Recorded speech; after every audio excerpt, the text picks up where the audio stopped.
Pare, sarap talaga mag-iPhone, eh, no? Oh, pare. Smooth na smooth yung mga galawan. Simple lang. Oy, pare. Ano yung cellphone mo? Infinix Hot 50 Pro Max lang, pre. Kami, pare, iPhone. Bakit yan, porkit naka-iPhone kayo, lalayitin nyo na ako, ah. Yaan nyo, bibili ko ng iPhone 17 Pro Max. Not installment. Bibili ko na to, pre. Lalait nyo ako, ah. Check out na to, pre. Antay lang kayo, mga 2 araw. Yaba kayo, ah. Tandaan nyo yung araw na to. The next day. Boss, parcel! Parcel kay Sandy.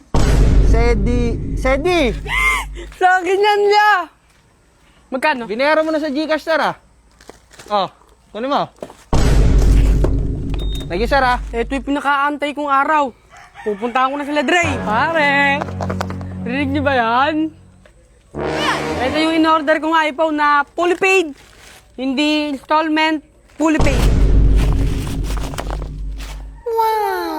Uy, si pare, nakabili nga ng iPhone, ah. Oy! Bato na! iPhone na, naging bato pa. 60K para sa bato.